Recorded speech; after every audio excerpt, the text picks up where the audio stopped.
Halo. Jumpa lagi bersama kita di Kohai Channel.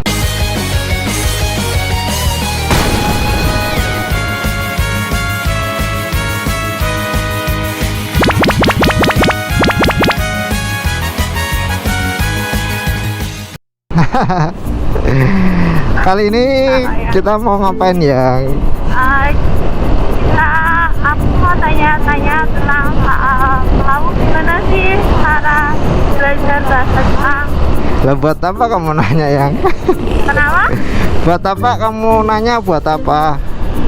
Ya biar semua orang ngerti cara kamu belajar tuh kayak mana gitu. Oh, perlu ya? Ya, Awal mula pertama kali belajar bahasa Jepang ya? ya aku mau tanya, boleh kan? Enggak. Semua orang ngerti cara kamu pertama belajarnya tuh kayak mana, terus biar Sebelum mereka tuh menerapin. Iya, sebelum aku jawab, cium dulu ah. Coba cium di helm. Wah, Di helm kok. oh, itu susah. Aku pakai masker. Anjir. Wah, udah. Oke, jadi ini ya, pertama kali belajar bahasa Jepang itu dari mana gitu ya, berawal dari mana gitu ya. Jadi awal mula kalau kita mau belajar bahasa Jepang itu pertama kita harus ngafalin yang namanya huruf katakana sama hiragana ya.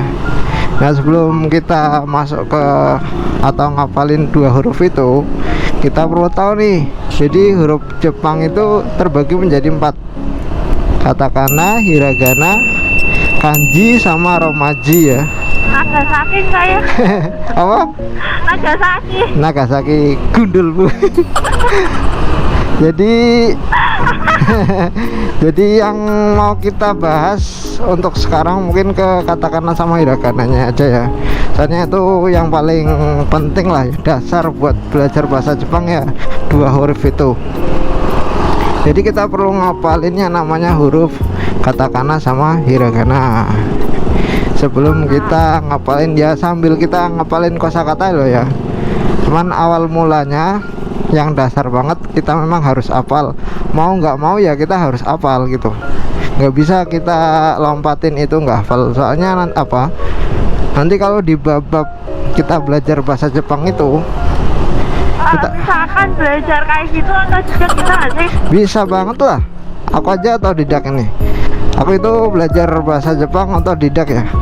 Jadi dulu memang ini sih modalnya dari kebetulan Nekat gitu. enggak ya, nekat juga temen kan. Modal nekat. Iya, kebetulan temen itu kan Ya modalnya uang lah ya. ya nggak uang juga toh, modalnya keinginan lah yang penting ya. Jadi itu dulu temen itu udah duluan ke Jepang itu ceritanya. Terus sempat terlintas pengen masuk ke lembaga pelatihan kerja ya, LPK bahasa Jepang. Cuman waktu itu disaranin sama kakak dan juga temen itu nggak usah LPK-LPK-an gitu. Dan temenku itu kebetulan baik ya, namanya Rinto, ini orang Medono orangnya ya. Orang Medono, halo Orang orang Medono. Jadi dia nyaranin buat ini ngambil buku-bukunya gitu ya di rumahnya gitu buat dipelajari gitu aja. Terus ketangkep polisi. Ya kok tertangkap? Ya kan ngambil maling dong. Dian.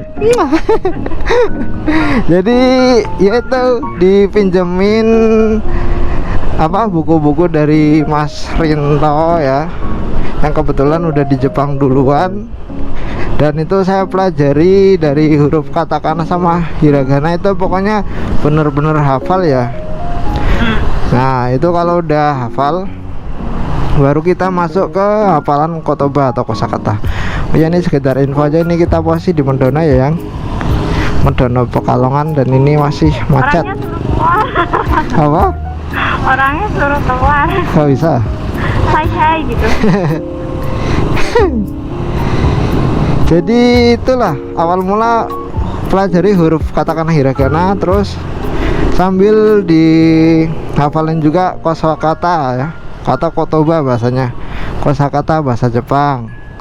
Dan untuk Selanjutnya sambil dihafal kosakata kita ini masuk ke bab-bab bahasa Jepang, jadi kayak pola kalimatnya gitu.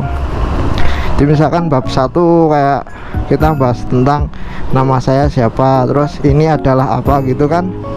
Itu sambil dipelajari sambil kita terus berlatih katakana hiragana, dan tentunya kita ngapalin kotoba atau kosakatanya gitu ya Yang ya. Mungkin itu Yang. Dan satu lagi nih, Apa? sambil sedikit-sedikit dihafalin juga kanji-kanji dasar gitu.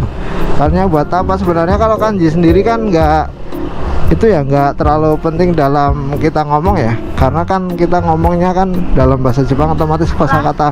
Tapi kalau untuk untuk tes gitu kan kanji diperlukan, kalau untuk tes bahasa Jepang gitu otomatis kanjinya kan perlu lah. Itu kita kita perlunya belajar atau menghafal kanji itu karena buat tes doang gitu. Tapi kalau kita ingin sekedar bisa ngomong ya nggak perlu ngerti kanji juga, yang penting kosakata sama pola kalimat doang gitu.